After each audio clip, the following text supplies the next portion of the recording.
अस्सलाम वालेकुम नाज़रीन, इमरान याकूब खान साहब और ज़फ़र हिलाली साहब के साथ मैं हूं Sameena Pasha. Program view point में आपको खुशामदीद कहती हूं। नाज़रीन, और किसी जगह से अच्छी खबरें आए ना आए, कम से कम एक बड़ा ज़बरदस्त काम हो गया, वो ये कि क्रिकेट के मैदान से पाकिस्तान के लिए माशाल्लाह से बड़ी अच्छी खबरें आई हैं और पाकिस्तान अपने ग्रुप में इस वक्त टॉप पोजीशन पर है। सेमीफाइनल के लिए वो ऑलरेडी क्वालिफाई कर चुका है।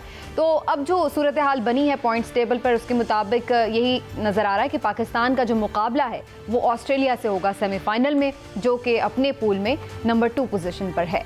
पाकिस्तान ने इस पूरे टूर्नामेंट में बेहतरीन कारकर्दगी का मुजाहरा किया है और हर कोई ये एक्सपेक्ट कर रहा है कि पाकिस्तान ना सिर्फ ये कि सेमीफाइनल जीतेगा, फाइनल तक पहुंचेगा, बल्कि इंशाल्लाह ये ट्रॉफी भी अपने नाम करेगा।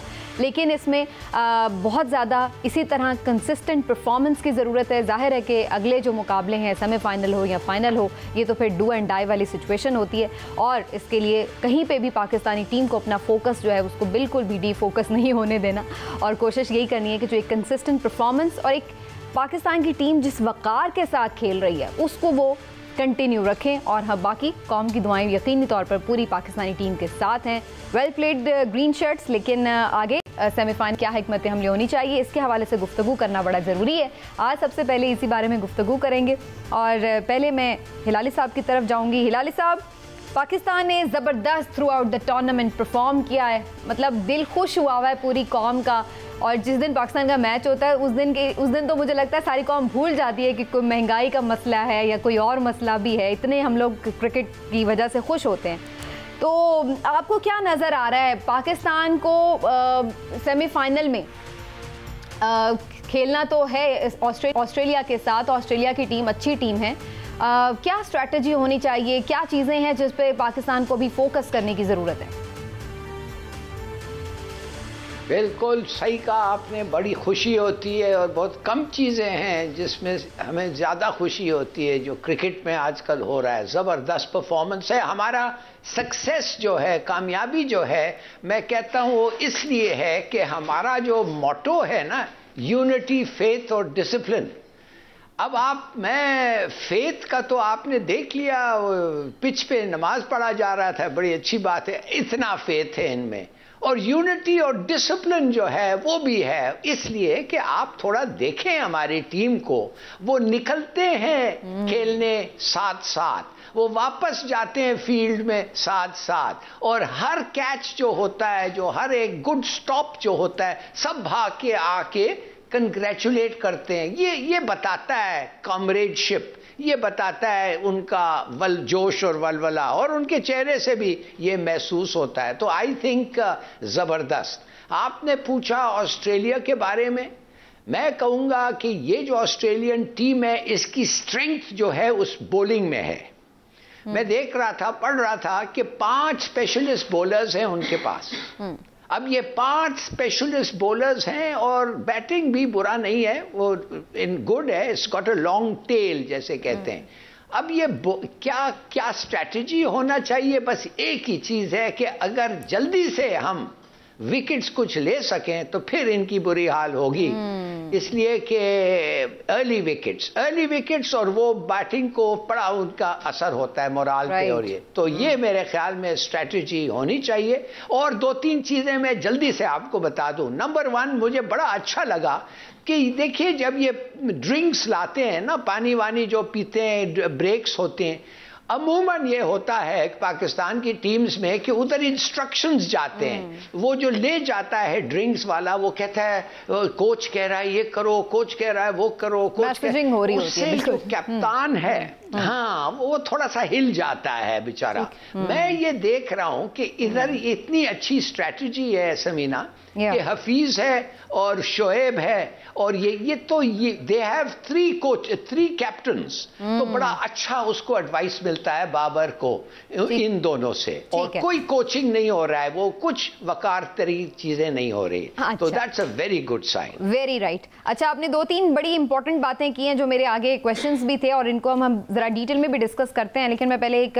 कमेंट इमरान साहब से भी जरूर लूंगी। इमरान साहब, आपके ख्याल में इस वक्त पाकिस्तान की टीम की स्ट्रेंथ है क्या? इतना जबरदस्त यही लड़के थे जो पिछले 1-2 सालों से खेलते नजर आ रहे थे, लेकिन जो इस वक्त नज़र आ रहा है हमें, इतनी डिसिप्लिन्ड टीम और जिस तरह से एक टीम वर्क नज़र आ रहा है, जैसे हिलाली साहब ने बहुत अच्छा एनालाइज किया कि इस वक्त फेथ, यूनिटी और डिसिप्लिन हमें नज़र आ रहा है, तो आपको क्या स्ट्रेंथ नज़र आ रही पाकिस्तान टीम की? बिस्मिल्लाहिर्रहमानिर्रहीम। समीना, इस वक्त पाकिस्तानी टीम की मुझे जो सबसे ज़्यादा स्ट्रेंथ नज़र आ रही है वो है इनकी यूनिटी और वो है इनका टीम वर्क, और उसकी बुनियादी वजह इंडिया है। अच्छा, हाँ जी, आपने क्रेडिट इंडिया को दे दिया। उसकी वजह मैं आपको बता रहा हूँ, मैं क्रेडिट नहीं इंडिया को दे रहा, मैं ये इंडिया को डिसक्रेडिट कर रहा हूँ कि इंडिया ने पाकिस्तानी लड़कों में वो जोश बढ़ने में जो शायद कोच और पीसीबी मिल के भी वो जोश ना बढ़ सकते, जो इंडिया ने अपनी हरकतों से इन लड़कों में भर दिया।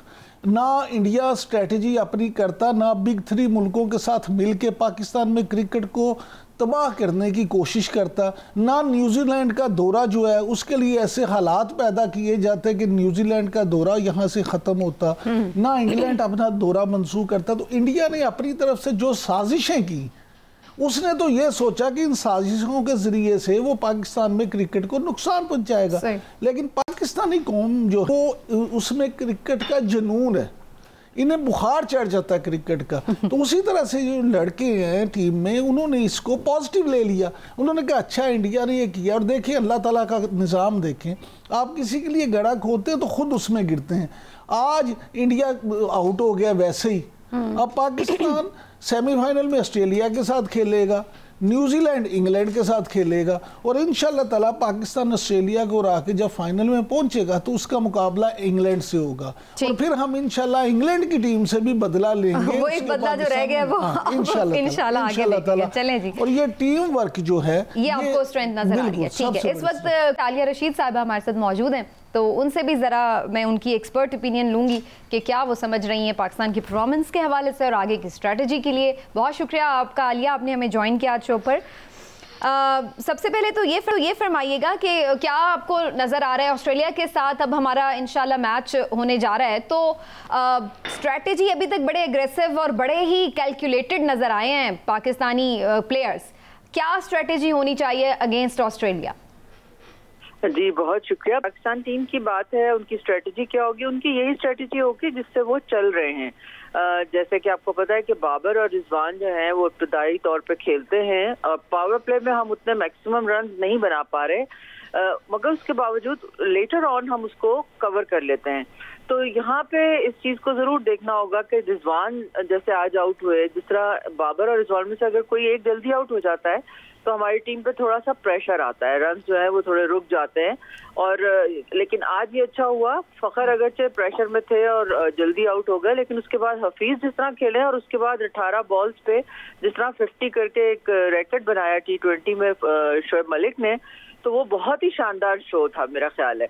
और हम उम्मीद यही हमें करनी चाहिए कि ऑस्ट्रेलिया, देखिए ऑस्ट्रेलिया जो है वो स्कॉटलैंड नहीं होगी, नामीबिया नहीं होगी, ऑस्ट्रेलिया है, उसके खिलाफ हमें बिल्कुल उसी तरह ही खेलना है, उसी जज्बे और उसी तैयारी के साथ जो हमने इंडिया और न्यूजीलैंड के खिलाफ खेला।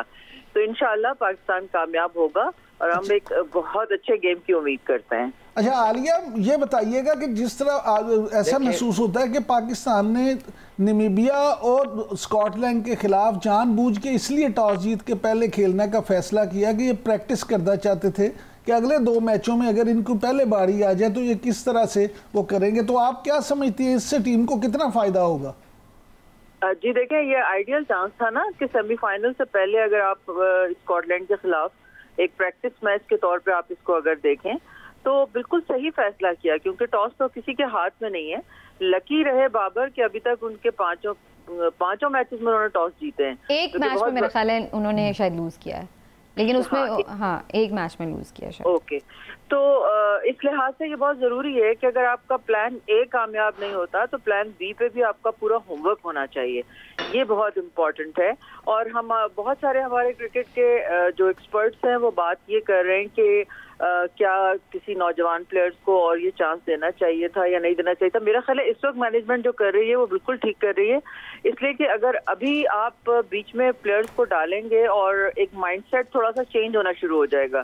तो बेहतर है कि जो लोग हैं उनको अपना रोल पता है और उनको मालूम है कि हमने डिलीवर करना है, तो एक तरह से ये भी एक बहुत पॉजिटिव चीज है जो पाकिस्तान टीम जिस पे इस वक्त अमल पैरा है।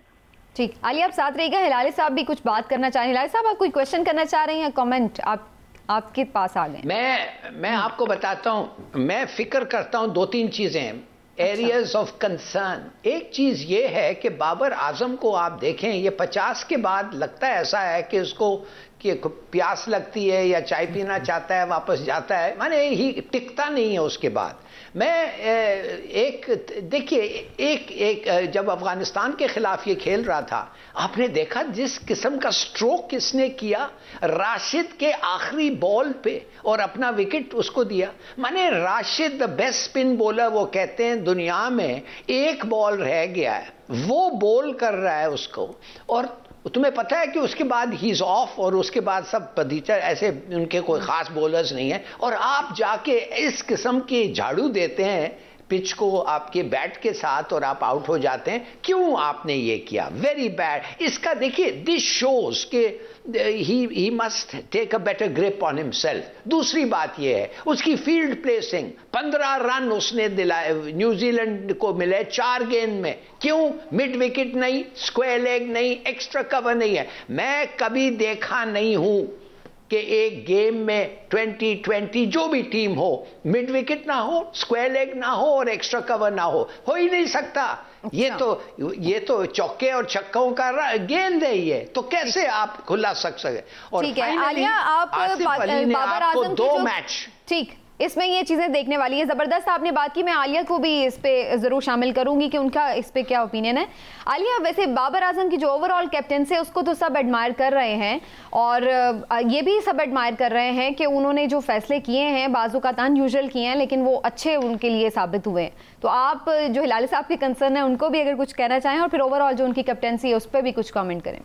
मेरा ख्याल है हिलाली साहब ने बिल्कुल दुरुस्त फरमाया है ये, लेकिन ये गलतियां हो रही हैं और उनसे ही वो सीख रहे हैं। ऑब्वियसली परफेक्ट तो कोई भी नहीं होता ना, और खास तौर पे कप्तानी का तो बिल्कुल भी एक्सपीरियंस नहीं है। जो राशिद की गेंद के ऊपर आखिरी बॉल पे वो उन्होंने विकेट गंवाई थी, वो शॉट खेला था, वो वाकई बहुत जिसको कहना चाहिए अनएक्सपेक्टेड था, गैर जिम्मेदाराना से ज्यादा अनएक्सपेक्टेड था कि बाबर जैसा प्लेयर जो है, लेकिन ऑब्वियसली वो भी एक जवान लड़का है, इस वक्त प्लेयर है, जोश और गर्मी में बंदा बाज़-औक़ात गलतियां भी कर लेता है, तो कोई ऐसी बात नहीं है। एज ए कैप्टन तो वो बिल्कुल सीखने के उस प्रोसेस में है, एक्चुअली उसको टाइम आपको देना पड़ेगा, क्योंकि जाहिर है कि हमने जब कप्तान बनाया है और तीनों फॉर्मेट्स का बनाया है तो कुछ ना कुछ उसके अंदर देखा है, मगर बहुत सारी खामियां नजर आ रही हैं। लेकिन देखिए इस वक्त हम लोग जीत रहे हैं, जब जीतते हैं तो सारी खामियां जो है वो अंडर द कारपेट चली जाती हैं, और अच्छा है इस वक्त कि हम बेहतर चीजों को हाईलाइट करें ताकि हमारी टीम का मोरल जो है वो हाई रहे। आज इंडिया टीम टूर्नामेंट से आउट हो गया है और पाकिस्तान एक वाहिद एशियन टीम है जो है, ये बहुत अजीब बात है कि हम एशियन कंडीशंस में खेल रहे हैं और हम सिर्फ पाकिस्तान एक ऐसी टीम है जो क्वालिफाई करके गई है, तो और वो भी अनबीटन रही है, ये भी बड़ी ज़बरदस्त बात रही है अभी तक है। बहुत शुक्रिया आपका आलिया, आप हमारे साथ मौजूद रही। लेकिन इमरान, इस पे मैं एक कमेंट ज़रूर आपका एक चीज़ पे लेना चाहूँगी, क्योंकि जब भी पाकिस्तान परफॉर्म करता है और अगर उसमें तनकीद हम कर रहे होते हैं मैनेजमेंट पर, अगर पाकिस्तान की परफॉर्मेंस अच्छी ना हो कि जी हमारी मैनेजमेंट भी इसमें कसूरवार होती है, सिर्फ प्लेयर्स नहीं, तो अगर अब पाकिस्तान अच्छा परफॉर्म कर रहा है तो आप समझते हैं कि जो टीम मैनेजमेंट है, जो चेयरमैन नए आए हैं, उनको भी कहीं ना कहीं कोई क्रेडिट देना पड़ेगा कि भाई उन लोगों ने टीम को ऐसा सपोर्ट किया है, या जिस तरह से आप खुद इस बात को कह रहे थे कि अननेसेसरी कोई मैसेजिंग और ये चीज़ें नहीं की गई, तो कुछ क्रेडिट टीम मैनेजमेंट को जाएगा? सुमिना, कुछ नहीं, बहुत क्रेडिट जाएगा। उसकी बुनियादी वजह यह है कि देखिए रमीज़ राजा ने इमरान खान की कप्तानी में क्रिकेट खेला हुआ, उन्हें वो इमरान खान, उन्हें वो कप्तान याद है जो पूरा बाख्तियार कप्तान होता था। इसलिए रमीज़ राजा जो हैं, शायद उनकी यही सोच है कि वो कप्तान को पूरी तरह से पावरफुल देखना चाहते हैं। आप ये देखें कि ये जो मैसेजिंग बार बार उस तरह से नहीं हो रही, और फिर उन्हें बड़ा ये फ़ायदा है। देखें मोहम्मद हफीज़ और शुएब मलिक का, जब वो उनके साथ वहाँ, जैसे लाली साहब फरमा रहे थे कि वो उनके पास असूलन देखा जाए तो हमारे 3 कप्तान हैं, वो आपस में मशवरा कर लेते हैं, तो मैं समझता हूँ विनिंग कम्बिनेशन जो बन जाए उसमें ज़्यादा इंटरफेयर करना भी नहीं चाहिए। और जहाँ तक फील्डिंग की बात है, बिल्कुल ठीक है, हर चीज़ में ज़रूरत होती है, गुंजाइश होती है बेहतरी की, लेकिन मैं अर्ज़ करूँ आम तौर पे जो फील्डिंग सेट की जाती है वो बॉलर की मर्जी के साथ की जाती है, उससे पूछ के की जाती है कि तुमने कहाँ पे गेंद करना है, उसके उस लिहाज से फील्डिंग की जाए। तो हो सकता है हिलाली साहब जो बात कर रहे हैं वो उसमें बॉलर ने कहा हो कि मुझे यहाँ पे फील्डर की जरूरत है, आप यहाँ जरूर फील्डर खड़ा करें, क्योंकि फील्डर तो गिने चुने हैं ना, उतना ही उन्होंने करते हैं। लेकिन फिर भी मैं उसे ये ज़रूर क्रेडिट देना चाहूँगा इस वक्त बाबर आजम को कि बाबर आजम बहुत खूबसूरती के साथ अपने सीनियर्स को भी और बड़ी मोहब्बत के साथ अपने जूनियर्स को भी साथ लेके चल रहे हैं। और अल्लाह करे कि पाकिस्तान को बाबर आजम की शक्ल में एक ऐसा कप्तान मिल जाए जो एक लंबी जो एक लंबी इनिंग खेल सके, जो इस टीम को इतनी फतुहात दिलाए और एक लंबी इनिंग खेल सके कि जिससे पाकिस्तान का दुनिया भर में क्रिकेट में नाम जैसे इमरान खेलने वाला है, जैसे इमरान खेलने वाला है लंबी इनिंग। अच्छा लो भाई इसके लिए तो अलग मुझे लगता है सेगमेंट रखना पड़ेगा। लेकिन एक कमेंट वैसे मैं करना चाह रही थी कि जो बाबर आजम की बात है वो थोड़े से शायद वो हो जाते हैं, इम्पेशेंट हो जाते हैं। तो वही बात है कि जब आप 50 रन या कुछ कर लेते हैं तो चूंकि फॉर्मेट ऐसा हर कोई कोशिश करता है कि वो तेज़ खेले और फिर कुछ ज़्यादा ऐसी बड़ी शॉट्स खेले, तो उसमें रिस्क भी लेते हैं। एनीवेज देखते हैं जी क्या होता है सेमीफाइनल में। पाकिस्तान के लिए बेशुमार ढेर सारी दुआएं हैं, पूरी कौम पाकिस्तानी टीम के पीछे खड़ी है और बस हम यही कहेंगे कि डट जाएं और जानदार तरीके से खेलें, इंशाल्लाह जीत पाकिस्तान की होगी। नाज़रीन एक ब्रेक लेते हैं, ब्रेक से वापस आते हैं तो बात करते हैं जनाब नैब ऑर्डिनेंस के हवाले से, जिसमें तरामीम दर तरामीम का सिलसिला जारी है। आखिर क्यों? एक ब्रेक के बाद।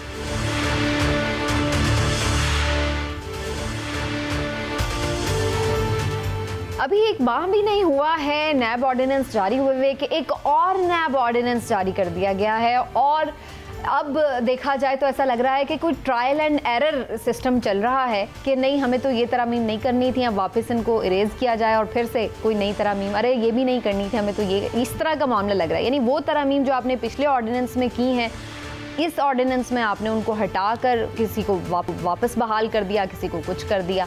बार बार ये ऑर्डिनेंस की ज़रूरत आखिर क्यों पेश आ रही है? ये क्या हो रहा है कि एहतसाब के बयानिए को लेकर के आने वाली पाकिस्तान तहरीक इंसाफ अभी तक एहतसाब के तरीक़ाकार और उसके सारे प्रोसेस के हवाले से ऐसा लगता है कि क्लियर नहीं है कि करना क्या चाह रही है। अभी तक हम देख रहे हैं कि कोई कंसेंसस डेवलप नहीं हो सका है, तो फिर एहतसाब क्या डेवलप होगा?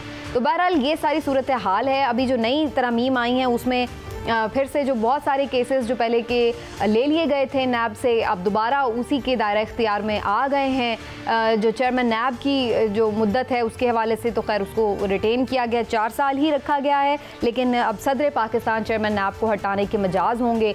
तो एक नई इसमें 2-4 बातें हैं, लेकिन उसके बाद बहुत सारी ऐसी चीज़ें जो पिछले ऑर्डिनेंस में थी उन्हें जस्ट ख़त्म करके पिछले ऑर्डिनेंस को ही बहाल किया गया। तो इस तरह से कन्फ्यूज्ड नज़र आ रही है गवर्नमेंट नैब ऑर्डिनेंस और इससे मुतालिक मामला को लेकर के आखिर इसका हल क्या होना चाहिए। इसके साथ साथ एक और बड़ी इंपॉर्टेंट चीज़ें हम ये देख रहे हैं कि जनाब बहुत सारा पैसा जो नैब रिकवर करने का दावा करती है उसके मुतालिक इंकशाफात हो रहे हैं कि ये पैसा गया कहाँ है रिकवर होने के बाद, उसका कोई अता पता नहीं है, कोई हिसाब किताब नहीं है, कौमी ख़जाने में वो रकम जमा नहीं हुई है। तो इस पर भी बात करना बड़ा ज़रूरी है कि आखिर वो रकम जा कहाँ रही है और क्या इसका प्रोसीजर होता है। इसी हवाले से आज गुफ्तगू करते हैं इमरान साहब, पहले आपकी तरफ आते हुए, क्या इमरान साहब ये ट्रायल एंड एरर चल रहा है कि ओह ये नहीं करना था, ये करना था, बिल्कुल ही बगैर देखे क्या ये चीज़ें हो रही हैं? क्यों बार बार ऑर्डिनेंस आ रहे हैं? समीना बात ये है कि अगर दुनिया में जैसे अभी ये क्रिकेट का वर्ल्ड कप हो रहा है ना T20, उसी तरह अगर मामलात को मिस हैंडल करने का कोई आलमी मुकाबला हो, कोई वर्ल्ड कप हो, तो हमारी तहरीक इंसाफ की हुकूमत जो है ना बिला मुकाबला वर्ल्ड कप जीते। यकीन करें कोई दूर दूर तक इसके मुकाबले में ना हो जिस तरह से ये मामलात को मिस हैंडल करते हैं। मुझे आप ये बताएं कि 1 महीने में 2 ऑर्डिनेंस और दोनों मुतनाज़े, ये ऐसे लगता है कि जैसे इनको ऐसे एहसास होता है कि पहले जल्दी में कुछ कर देते हैं अपने नंबर बनाने के लिए, फिर आता ओहो ये क्या हो गया, अच्छा यार इसको ऐसे नहीं ऐसे कर दो, फिर कोई साहब आते हैं वो कहते हैं कि आपने ये क्या कर दिया है, इस तरह तो मामला ख़राब हो जाएगा, इस तरह तो हमारे अपने लोग भी फंस जाएंगे, अच्छा तो इसको अभी ठीक कर लेते हैं, इसको ऐसे कर लें। अच्छा फिर अपोजिशन कहती है जनाब ये तो इन्होंने अपने लोगों को NRO दे दिया, तो इमरान खान साहब जलाल में आ जाते हैं, वज़ीर आज़म इमरान खान साहब, वो कहते हैं ये जो मेरी नाहल टीम है ना, ये मुझे जलील करवा रहे हैं, ये मुझे शर्मिंदा करवा रहे हैं, मैं तो चाहते ही नहीं किसी को NRO देना, इसलिए ये शिक ख़त्म करो। फिर ये कहते हैं जी नैब क्यों इंक्वायरी नहीं करेगी जी, FIA करेगा जी, FBR करेगा। जब वो करेंगे तो नैब कहता है मेरे पास तो इख्तियार ही ख़त्म हो गया। फिर चेयरमैन साहब जब बताते हैं कि इख्तियार ख़त्म हो गया तो वज़ीर आज़म साहब कहते हैं बड़ी ज़्यादती है, मैं तो नैब से इतना काम करवाना चाहता हूँ, इनके पास वाकई इख्तियार नहीं रहेगा तो ये काम कैसे करेंगे। यानी अगर मगर इफ़ बट्स इतने ज़्यादा कि इन्हें समझ नहीं आ रही। 3.25 साल में जो इनका सबसे, इनके मंशूर का सबसे पहला जो था मामला इंसाफ का, साफ चली शफाफ चली वाली तरीके इंसाफ ने एहतसाब करना था, उस एहतसाब का तरीक़ाकार 3.25 साल में तय नहीं हो सका। जब आप 3.25 साल में तरीक़ाकार नहीं तय कर सके तो अगले 1.25-2 साल में आप क्या करेंगे, ये इतना बड़ा सवालिया निशान है जिसका जवाब हर कीमत पे इनको देना पड़ेगा। हिलाली साहब आपकी बारी, ये तो बताइए कि ये आपको नज़र आ रहा है कि जो रिएक्शन आता है चीज़ों के ऊपर, तो फिर उसके बाद वो पीछे हटने पे मजबूर हो जाती है गवर्नमेंट और पहले उसकी सही तैयारी नहीं करती, होमवर्क नहीं करती, या फिर एक्चुअली ये खुद कंफ्यूज्ड हैं कि क्या करें? देखिए मैं आपको बता रहा हूँ, Imran Yaqub is a very good columnist, और अब मैं ठहरूंगा उनका पहले अफसाने के लिए, और मैं पहला पढ़ना चाहता हूँ वो अफसाना जो वो लिखेंगे। रिमार्केबल इमेजिनेशन भी उनका है, जैसे उन्होंने अभी आपको दिखाया है कि क्यों ये हुआ। माय गॉड, इमरान खान को भी नहीं पता है कि क्यों ये हुआ। अच्छा, मैं आपको बताता हूँ हुआ क्या है। हुआ वेरी सिंपली ये है कि वो चाहते थे कि प्रेसिडेंट जो है, उनको पता चला जब ये ऑर्डिनेंस छप गया और ऑर्डिनेंस प्रोक्लेम हो गया, तो ये जो प्रेसिडेंट जो है वो तो पार्टी का आदमी है ना, तो अगर वो पार्टी का आदमी है, वो कहेंगे ये पार्टी का स्टूज है। अब ये डजंट मैटर, आपको फर्क नहीं पड़ता कि आप उसको स्टूज इस्तेमाल करें या ना करें। प्रेसिडेंट को अमूमन हम नहीं चाहते कोई सोचना कि वो स्टूज है, मगर इधर सोचते हैं लोग, वो कहते हैं नहीं नहीं ये सब पार्टी का स्टूज है। इसलिए कि मिस्टर नवाज शरीफ जो था, वो जब तारड़ को बनाया था, वो तो इसका टोटल कंप्लीट स्टूज था, और जिनको बनाता रहा है वो भी स्टूजेस होते रहे। तो उसने कहा हाँ ये बिल्कुल सही है, वो कहेंगे कि मेरा आदमी है और जब भी मर्जी वो उसको निकाल सकता है, इसलिए मैं उसको करूंगा, लिहाजा वापस ये इख्तियार दो सुप्रीम जुडिशल काउंसिल को। बड़ी ठीक बात है, ये गलती हुई है, ये गलती थी, और वेदर इट इज के किसी ने एडवाइस किया था तो या सदर को मिला है। हिलाली साहब, सदर को तो अब मिला है ये इख्तियार। नहीं मिला है सदर को। अब सुप्रीम जुडिशल काउंसिल के रिकमेंडेशन को एक्सेप्ट करना है। अच्छा, आप समझ गई मेरी बात? ये आप मत समझिए कि सदर उनके रिकमेंडेशन को ना कह सकता है। सर चेयरमैन नैब 4 साल, सुनिए सर, ये जो मेरे पास है उसके मुताबिक सदर जो हैं उन्हें सुप्रीम कोर्ट ऑफ पाकिस्तान के जज को हटाने के तरीकाकार के तहत ओहदे से हटा सकते हैं। तो इन अ वे आप ठीक कह रहे हैं, क्योंकि सुप्रीम कोर्ट के जज को हटाने का तरीका यही होता है कि सुप्रीम जुडिशल काउंसिल में उसके खिलाफ रेफरेंस जाता है by the government of the Pakistan, जो कि सदर जो होते हैं वो भेजते हैं। तो इन अ वे आप सही कह रहे हैं, लेकिन वो प्रोसेस जो है ऑब्वियसली नहीं, इन अ वे नहीं सही कह रहा हूं, इन अ वे सही नहीं कह रहा हूं। वो कर नहीं सकता है, कॉन्स्टिट्यूशन के खिलाफ है, वो कभी उठ के किसी जज को फारिग नहीं कर सकता है, वो एक तरीका होता है। और इसको भी तरीका होता है। और डायरेक्टली जब आदमी नहीं, देखिए यार, ठीक है, सदर जो इस कॉन्स्टिट्यूशन में पोस्ट ऑफिस है, समझ जाए इस कॉन्स्टिट्यूशन का स्पिरिट। दूसरी बात मैं आपको बताना चाहता हूं, जो गलती इनमें हुई है, आप एक ऑर्डिनेंस से दूसरी ऑर्डिनेंस को अमेंड नहीं कर सकते। आप समझ गए मेरी बात? इसलिए कि अगर आपको ये इख्तियार मिल जाएगा तो इसके माने 120 दिन से ज्यादा वो ऑर्डिनेंस चलेगा। मिसाल के तौर पे 1 महीने हो गए, आपने कहा यार ये ऑर्डिनेंस को बदलो, ठीक, हाँ। भाई ये ऑर्डिनेंस जो है 120 दिन से ज्यादा नहीं जा सकता, या असेंबली को जाना है या लैप्स कर जाएगा। और लैप्स होने से पहले आप पावर, ये power, this is the difference. आप समझ गए? तीसरी बात ये है, सुनिए, सुप्रीम कोर्ट ने, जस्टिस निसार ने कहा था कि सुप्रीम कोर्ट एक जज का भी हो सकता है। अरे भाई, दूसरे मुल्कों में सुप्रीम कोर्ट होता है चीफ जस्टिस प्लस 9 या 10 जितने भी होते हैं।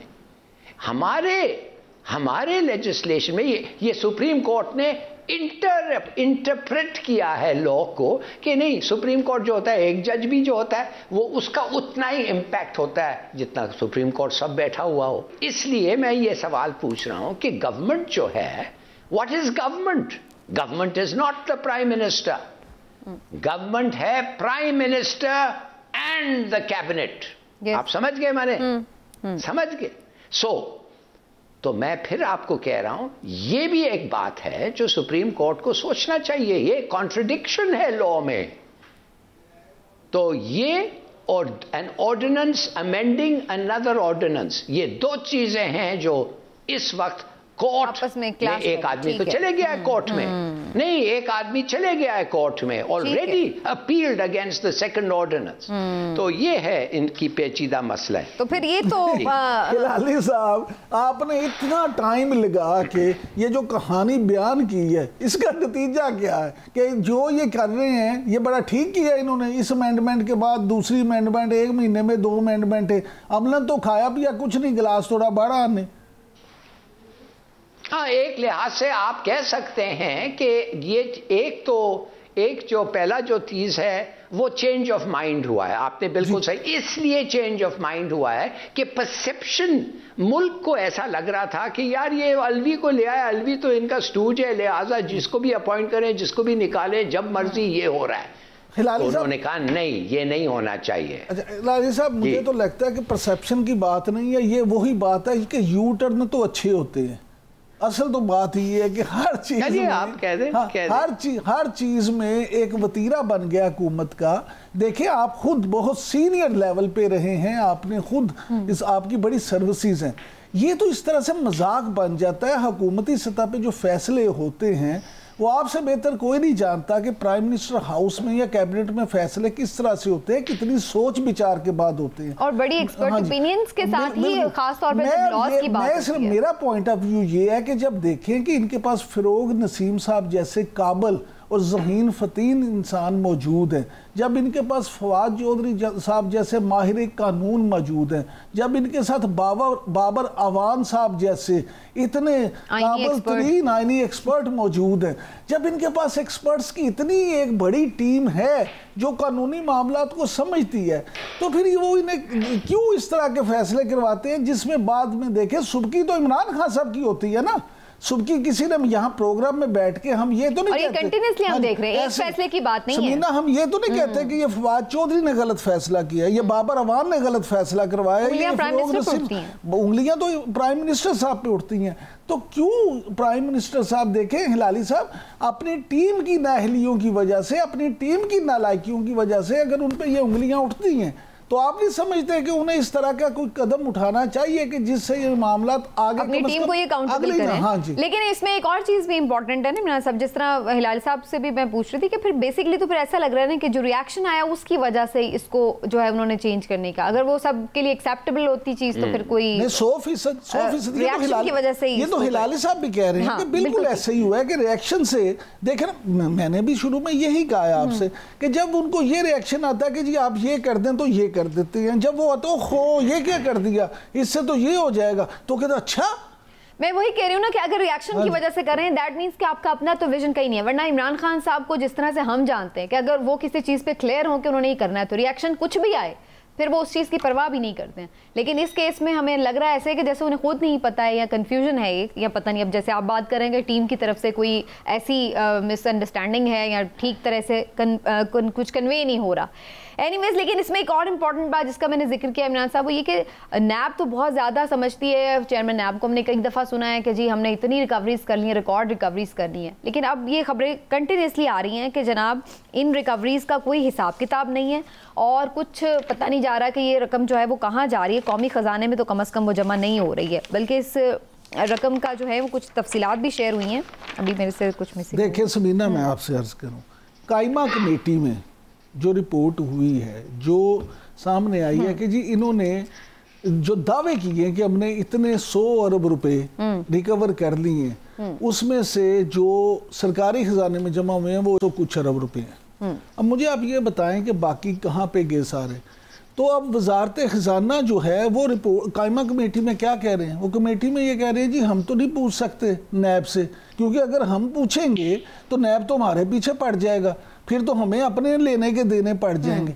यानी आप ये देखें कि अगर ये इस तरह की बातें होंगी तो आप किसी को भी इस तरह से तो नहीं खुला छोड़ सकते। मैं आपसे बार बार ये कहता हूँ, हिलाली साहब से भी अब बात होती रहती है नैब के हवाले से, नैब एक बड़ा अच्छा इदारा होगा, उसने बड़ी रिकवरीज की होंगी, लेकिन जो ये सवाल उठते हैं ना कि वो सारी वो रिकवरीज करते हैं ज़्यादा जिनमें प्ली बार्गेन होती है, जिनमें उनको खुद उसमें से हिस्सा मिलता है, और वो सारी चीज़ें ये पुलिस, मैंने आपको बताया था पाकिस्तान में होता क्या है। पुलिस जो है ना, अगर खुदा न खास्ता ये कप चोरी हो जाता है और मैं FIR लिखवाने जाता हूँ तो वो कहेंगे जी ये कप चोरी हो गया, ये मग मेरा चोरी हो गया, इसकी कीमत थी 10 रुपये। वो कहेंगे नहीं ये तो यूज़ था, इसकी 3 रुपये है, FIR करते वक्त इसकी 3 रुपये रखेंगे। अल्लाह करे अगले दिन ये कप बरामद हो जाता है तो वो बरामदगी में क्या शो करेंगे, बरामदगी में करेंगे 10 रुपये मालियत का मग बरामद हो गया।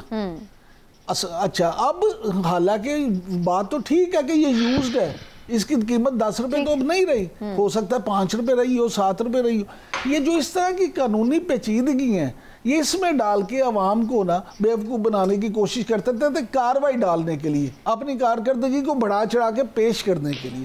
भाई एक कानून होना चाहिए सीधा साधा। नैब ने जो रिकवरी की है, एक दफ़ा वो स्टेट बैंक में जमा हो, उसके बाद जो जिसको जो हिस्सा भी मिलना है, जिसको उसमें उसके बाद होता कि एक तरीकेकार, एक हिसाब किताब, ये तो पता हो कि ये सारी रिकवरी हुई है। जी हिलाली साहब,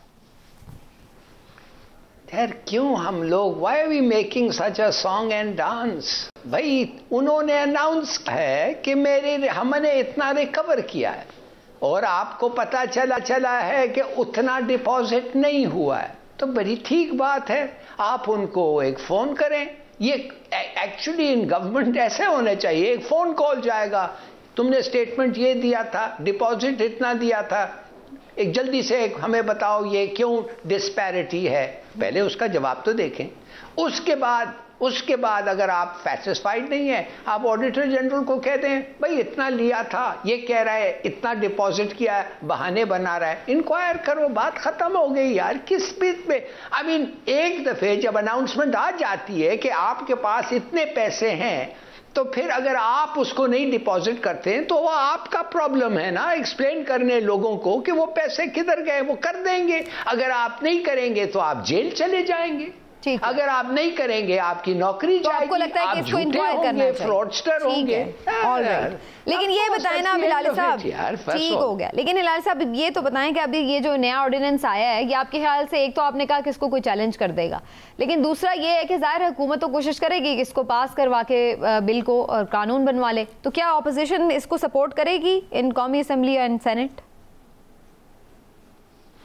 देखिए समीना, अगर ऑपोजिशन चाहती है कि एक आदमी को रिमूव ना किया जाए, बेगुनाह आदमी को, इसलिए कि वो आपका आदमी नहीं है या आपका लाइन नहीं टो कर रहा है, जो NAB का चेयरमैन, तो आपको किसके पास आप जाएंगे अगर आपके खिलाफ ये ज्यादती हो रही है? आप जाएंगे सुप्रीम कोर्ट को, सुप्रीम जुडिशल काउंसिल को, उनसे आप फैसले लेंगे। वो जजेस जो हैं इंडिपेंडेंट हैं, सीनियर हैं, वो फैसला करेंगे। उसके बाद जो वो फैसला है आपको उस पर अमल करना पड़ेगा। आपका मतलब प्रेसिडेंट को, बात खत्म है। नहीं तो आप कॉन्स्टिट्यूशन, लेकिन मैं सिर्फ चेयरमैन नैब की बात नहीं कर रही थी, ठीक है हिलाल साहब, वो तो आपने पॉइंट क्लियर कर दिया था, लेकिन इमरान साहब पूरा जो ऑर्डिनेंस है उसमें, पहले जो ऑर्डिनेंस आया था उसमें तो ऐसा लग रहा था ऑपोजिशन को भी कुछ रिलीफ मिल रहा है, लेकिन अब जब दोबारा तरमीमी ऑर्डिनेंस आया है तो उसमें तो जो बहुत सारे केसेस थे जो पहले खत्म होते नजर आ रहे थे वो तो बहाल हो रहे हैं। तो अब ऑर्डिनेंस को क्या करेगी ऑपोजिशन, चैलेंज करेगी या सपोर्ट करेगी? देखिए पहली बात तो ये है कि जो हिलाली साहब, हम पहले जो बात कर रहे थे ना कि 6 अरब रुपए खजाने में जमा हुए हैं सिर्फ, बाकी जो पैसे हैं इनको वो बता देना चाहिए कि इतने पैसे हैं, ये हमने यहाँ पे जमा करना। हाँ जी। अच्छा, दूसरी बात जो आपने ऑर्डिनेंस की बात की, मुझे बताएं ऑपोजिशन क्यों इनकी हेल्प करेगी? अगर एक बिल ये मुतनाज़े ला रहे हैं, ऑर्डिनेंस मुतनाज़े है, अपोजिशन उससे मुत्तफिक नहीं है, तो वो कभी भी इनकी हमायत नहीं करेगी। वो तो कहेंगे कि हमने नहीं करना। लेकिन दूसरी बात ये, अपोजिशन ने तो ये भी कहा था, मुस्लिम लीग नून की तरफ से तो उन्होंने कहा था कि हम इसके तहत एप्लीकेशन दे के अपने लोगों को क्लियर नहीं करवाएंगे। मामला सिर्फ ये है कि ये हर जो सियासी जमात है हमारी, उसका अलमिया समझ लें। यहाँ पे सियासत सिर्फ मुल्की मफाद के लिए नहीं होती, हर सियासी जमात उसमें अपना ज़ाती फ़ायदा भी देखती है। अपोजिशन सिर्फ तनकीद बराए इस्लाह नहीं करती, तनकीद भी करती है। अब उनको अगर मौका मिलेगा हुकूमत में तनकीद करने का तो वो ज़रूर तनकीद करेंगे। बिल्कुल ठीक। और जहाँ तक ये बात है, जैसे लाली साहब ने बताया कि एक बंदे ने तो चैलेंज कर दिया, हो सकता है अपोजिशन खुद भी इसको चैलेंज कर दे और ये बात फिर अदालत। लेकिन इन एनी केस एक जो चीज़ है जिस पे एक शॉर्ट कमेंट मुझे आपके चाहिए, वही कि इसका मतलब है चेयरमैन नैब जो है वो तो इन एनी केस नए ही आएंगे, क्योंकि चेयरमैन नैब की जो मुद्दत है वो तो ज़ाहिर है 4 साल ही उसकी मियाद रखी गई है, तो फिर अब नए चेयरमैन नैब ही आएंगे। दैट मींस जी लगता तो ऐसे ही है कि चेयरमैन नैब ने ही आएंगे, तोसी नहीं उनकी, तोसी नहीं होगी। लेकिन अब सवाल ये है कि क्या नए चेयरमैन नैब पे वज़ीर आज़म अपोजिशन लीडर से मुशावरत करें, अब वो फिर उसके तरीका कार पे उलझन ठीक हो गया। चले जी, देखते आने वाले दिनों में क्या इस हवाले से बनता है और क्या मुस्तकबिल होता है इस ऑर्डिनेंस का।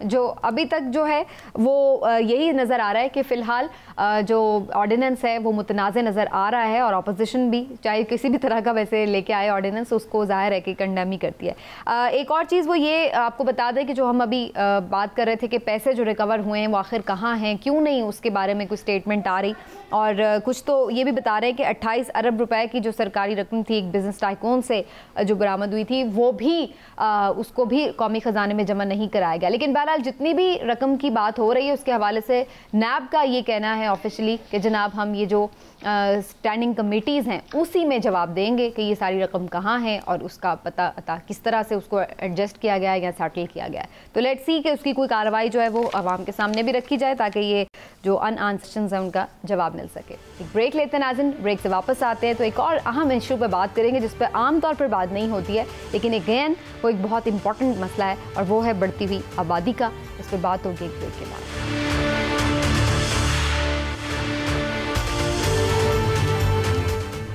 वेलकम बैक नाजरीन। पाकिस्तान की आबादी बड़ी तेज़ी से बढ़ रही है और बढ़ती ही चली जा रही है। बढ़ती आबादी के जहां हम देख रहे हैं कि हमें बहुत सारे मसाइल का सामना करना पड़ा है, उसके बहुत सारे ऐसे असरात भी हैं जो किसी की नज़र में भी नहीं है, लेकिन उसके बावजूद वो नज़र आ रहे हैं।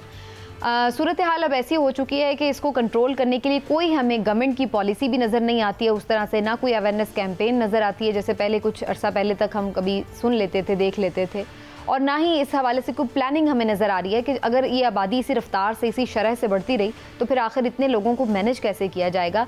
तो ये बहुत सारे सवालात हैं जिनके ऊपर बात करनी बड़ी ज़रूरी है, लेकिन इस पर बात होती नहीं है आमतौर पर, लेकिन आज हम कोशिश करेंगे कि कुछ वक्त ज़रूर इसको दें। इमरान साहब, क्या आपकी नज़र में बढ़ती आबादी के क्या क्या मसाइल हैं जो हमें भुगतने पड़ सकते हैं आने वाले दिनों में? समीना, सबसे पहली बात है कि जो हम हमेशा रोना रोते हैं महंगाई का, जो हम हमेशा रोना रोते हैं बेरोज़गारी का, जो हम हमेशा रोना रोते हैं वसाइल की कमी का, उसकी बुनियादी वजह क्या है? उसकी सबसे बड़ी बुनियादी वजह बढ़ती हुई आबादी है। आप देखिए, आबादी एक ऐसी चीज़ है, किसी भी मुल्क की आबादी, जो उसके लिए रहमत भी बन सकती है और ज़हमत भी। अगर आप अच्छी प्लानिंग के साथ उसका पॉजिटिव इस्तेमाल करते हैं तो आपके लिए रहमत बन जाती है, और अगर आप इसी तरह बगैर प्लानिंग के जिस तरह हमारे यहाँ होता है काम करते हैं तो फिर वो ज़हमत बनती है। अभी मैं सरकारी आपके लिए दादोशुमार जो हैं वजारत प्लानिंग डेवलपमेंट स्पेशल इनिशिएटिव के तहत ये जायज़ा रिपोर्ट हुई थी 2020 में, उसमें जो इस वक्त शहरी इलाकों में मसाइल है ना बढ़ती हुई आबादी की वजह से, उनमें नाकस मेयार ज़िंदगी, नाकस गैर महफूज पानी, नाकस सफाई, सेहत की सहूलियात, गैर मेयारी तालीम और बगैर मनसूबाबंदी के शहरों का फैलाव, यानी दुनिया का जो सिविक हर तरह का प्रॉब्लम है वो उसकी वजह यही है। अब मुझे आप ये बताएं, मैं सिर्फ एक केस स्टडी के तौर पे आपके साथ अगर सिर्फ सेहत के जो फिगर्स है, फैक्ट एंड फिगर्स, वो शेयर करूं तो इस वक्त आप ये देखें पाकिस्तान में, आप देखें टोटल जो डॉक्टर है ना उनकी तादाद 2,05,000 है टोटल।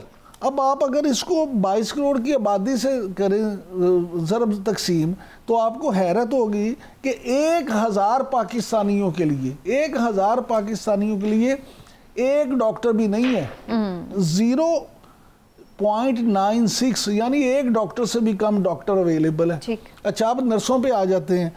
नर्सें हैं पाकिस्तान में 1,04,046, यानी उनको अगर आप 22 करोड़ की आबादी से तकसीम करें तो आपकी इतला के लिए अर्ज है कि 1000 पाकिस्तानियों के लिए आधी नर्स भी अवेलेबल नहीं है। अच्छा, 0.46 यानी आधे से भी कम नर्स बनती है 1000 पाकिस्तानियों के लिए। इसी तरह लेडी अर्थ वर्कर हैं 1,01,000, उनकी तादाद अगर देखें तो फिर फी 1000 आबादी यानी 1000 पाकिस्तानियों के लिए 0.43। अब मुझे आप ये बताएं कि जब ये हालत होगी तो लोग बीमारियों से मरेंगे। बिल्कुल ठीक है। आबादी एक ऐसा टाइम बम बन चुका है कि अगर हमने सीरियसली इसको कंट्रोल करने के बारे में ना सोचा या इसके पॉजिटिव इस्तेमाल के बारे में ना सोचा तो इसके हमें नताइज इतने भुगतना पड़ेंगे कि अगले 20-30 सालों में हमारा यहाँ सांस लेना मुश्किल हो जाएगा। हिलाली साहब, ये तो हम सब जानते हैं कि बढ़ती आबादी के मसाइल हैं, लेकिन सवाल ये भी है कि आखिर इस आबादी को बढ़ने से रोका कैसे जाए, इसमें क्या हो सकता है, क्या ऑप्शंस हो सकते हैं, और फिर ये भी कि जिस तरह से हम बात करते हैं कि एक पॉजिटिव भी इसका इम्पैक्ट हो सकता है। चाइना की आबादी बहुत बड़ी है लेकिन उन्होंने उसको कैसे यूटिलाइज किया, मैनेज भी किया और फिर उसको बल्कि अपना एक पॉजिटिव बना लिया। तो क्या हम ऐसी प्लानिंग कर सकते हैं? देखिए, सीधी सादी बात यह है कि सबको पता है, इसलिए कि आपको फिगर्स इमरान ने कुछ दिए हैं कि क्यों हमारे मुल्क में 2.8% या 3% पॉपुलेशन ग्रोथ जो है हो रहा है, और कुछ हमारे जगह पे 4% उसके अलावा हो रहा है। वो हो रहा है माइग्रेशन से। मिसाल के तौर पे अफगानिस्तान से लोग आ रहे हैं कराची का ना सिर्फ 3% ग्रोथ रेट है पॉपुलेशन का इंडिजिनस, मगर 4% फैमिलीज आ रहे हैं उधर से। ठीक। तो आप इस वक्त पाकिस्तान $10 बिलियन अगर खर्च रहा है खाने पे, लोगों को खाने देने के लिए, माने इंपोर्ट कर रहा है $10 बिलियन का सामान, तो अब आप सोचिए कि पूरा अफगानिस्तान एक लिहाज से हमारी रिस्पॉन्सिबिलिटी बन गई है। उसके अलावा इस मुल्क के अंदर 4% ख़ासतौर कराची में लोग ज़्यादा आ रहे हैं। तो मैं सिर्फ आपको ये कहना चाहता हूँ कि पाकिस्तान का जो पॉपुलेशन है वो जो इस वक्त 22 है, वो तो 300 मिलियन हो जाएगा 2030, 35, 40 तक। तो आप यू कांट हैव दिस, तो आपको कम करना है। अब आप कैसे कम करेंगे? पहली चीज ये है, आपके पास इस मुल्क में पॉलिटिकल ओनरशिप नहीं है फैमिली प्लानिंग का। Political ownership is essential. जब पॉलिटिकल ओनरशिप होगा फिर प्लान्स आएंगे, इक्विपमेंट आएंगे, सेंटर्स आएंगे, मेडिकल सेंटर्स आएंगे, एडवाइजरी क्लिनिक्स आएंगे। वो नहीं होगा जब तक ये नहीं करें। मिसाल के तौर पे आप यकीन कर सकते हैं कि पाकिस्तान में इस वक्त एक औरत, एक बेचारी औरत जो बच्चा पैदा करती है, उसको कोई पूछता ही नहीं है कि ये तुम्हारा बच्चा पैदा करना चाहिए, ये उसका मियाँ फैसला करता है उसके लिए। और अगर मियाँ नहीं करती है तो सुसन करता है फैसला। आप समझ सकती हैं कि क्या विमेन की क्या स्टेटस है इस मुल्क में। अगर इस किस्म के फैसले हो रहे हैं, जो औरत को तो कंसल्ट करते ही नहीं है। आपको पता है कराची में 30 मिलियन पीपल है। आप मैंने अब दरियाफ्त किया, मैंने भाई कितने रिप्रोडक्टिव हेल्थ सर्विस सेंटर्स हैं? 30 मिलियन लोग, 3 करोड़, कहने लगे 11। यार 11? Do you know what's happening? क्या? अच्छा, तो मैं सिर्फ ये आपको कहता हूं कि अगर फर्टिलिटी रेट अगर आपको करना है तो सोचिए, इंसेंटिव्स दें, और साथ साथ पनिशमेंट भी हो सकता है। पनिशमेंट तो कोई सुनेगा ही नहीं। ये है आपकी एटीट्यूड, ये है आपका पैथेटिक लेवल ऑफ एजुकेशन, और खास तौर विमेन के खास। ना, आई एम सॉरी, ये गवर्नमेंट का एक बहुत बड़ा फेलियर है। ये आपने इसमें बड़ी इंपॉर्टेंट बात की है, मैं उस पर इमरान साहब का कमेंट जरूर लूंगी कि पॉलिटिकल ओनरशिप हमें नजर नहीं आती। जब हम देखते हैं इलेक्शन कैंपेन्स भी चलती हैं इमरान साहब, तो कोई भी आके किसी पॉलिटिकल पार्टी ने कभी अपना इस हवाले से मंशूर का हिस्सा नहीं उसको बनाया कि जब हम इंतखाब जीतेंगे तो हम इस चीज़ को भी एड्रेस करेंगे। समीना, उसकी वजह, बुनियादी वजह जो है ना, वो एक यही है जो अभी हिलाली साहब ने अपनी बातों में की है कि उन्हें ये डर लगता है कि इन्हें हमें कुछ मजहबी जमातों की तरफ से इस पे जो रिएक्शन आएगा वो क्या। मैं समझता हूँ कि इस्लाम से बड़ा दीन फितरत कोई नहीं है। मैं ना तो कोई मुफ्ती हूँ, ना मुल्ला हूँ, ना कोई आलिम हूँ, लेकिन मुझे ये ज़रूर पता है कि इस्लाम में कोई ऐसी चीज़ नहीं है जो लॉजिक से मुतसादिम हो, जिस पे आप ये कहें कि वो उसकी ज़रूरत थी इंसान को और इस्लाम में वो बयान नहीं की गई। असल मसला है एजुकेट करने का। मैं समझता हूँ कि जो सियासी जमातें हैं, हुकूमतें ख़ास तौर पे, उनको ये चाहिए कि इसको इस तरह से ऑन कर दें कि लोगों को एजुकेट करना ज़रूर शुरू कर दें। आप लोगों को ख़ास तौर पे स्कूल्स में, कॉलेजेस में, यूनिवर्सिटीज़ में अगर लोगों को एजुकेट करना शुरू करेंगे तो फिर उससे आपको मुस्बत नताइज आना शुरू होंगे। लेकिन अगर आप लोगों को एजुकेट ही नहीं करेंगे, लोगों को बताएंगे नहीं, समझाएंगे नहीं, ठीक है, हम सब का ये ईमान है कि रिज़्क़ अल्लाह ताला की ज़ात ने देना है, इसमें तो कोई दूसरी राय नहीं है। अल्लाह ताला ही वसाइल भी पैदा कर देता, सब कुछ है। लेकिन अल्लाह ताला ने आपको अशरफुल मखलूक़ात भी बनाया है, अल्लाह ने आपको अक्ल भी दी है, अल्लाह ने आपको अच्छे बुरे की तमीज़ भी दी है। तो आप उसमें से ये देख लें कि आपको क्या करना चाहिए। इज्तिहाद, इस्लाम में इज्तिहाद की एक शक्ल है। आप तमाम मुक्तबा फ़िक्र के उलमा कराम को लें, उनको बिठाएं, एक कॉन्फ्रेंस कराएं और उससे उनसे रहनुमाई लें कि ये हमारा इशू है इस वक्त सबसे बड़ा, ये टाइम बम बन रहा है, ये फट जाएगा, इस पर हम क्या करें। हो सकता है उलमा कराम आपको कोई अच्छी रास्ता बता दें। बिल्कुल ठीक है, ये बड़ी इंपॉर्टेंट बात है। और फिर ये कि जो ऑलरेडी लोग मौजूद हैं इमरान साहब, जो आबादी है हमारे पास और जो आगे ज़ाहिर एक्सपेक्टेड है बढ़ेगी तो सही, तो उसको मैनेज कैसे करना है, उसके लिए हमें एक लॉन्ग टर्म प्लानिंग भी तो करनी चाहिए। समीना, सबसे आसान हाल ये है कि आप लोगों को स्किल्स दें, आप लोगों को ये एड देना बंद कर दें। ठीक है, आप जो आपका बजट है ना, वो सारा डेवलपमेंट पे लगाने के बजाय ना, आप उनको, आपने नॉन डेवलपमेंट बजट ज़्यादा होता है, डेवलपमेंट बजट कम होता है। आप अल्लाह का वास्ता आप लोगों को ना रोज़गार पे लगाएं। ठीक है, स्किलफुल बनाना चाहिए लोगों को। और देखते हैं वाले दिनों में क्या इस मसले के हवाले से वाकई कोई पेशरफ्त होती है या नहीं, या फिर हम बढ़ती आबादी के साथ अपने मसाइल बढ़ते वही देखते रहेंगे। आज के प्रोग्राम से इतना ही, इंशाल्लाह फिर आपसे मुलाकात होगी। अपना ख्याल रखिए, अल्लाह हाफ़िज़।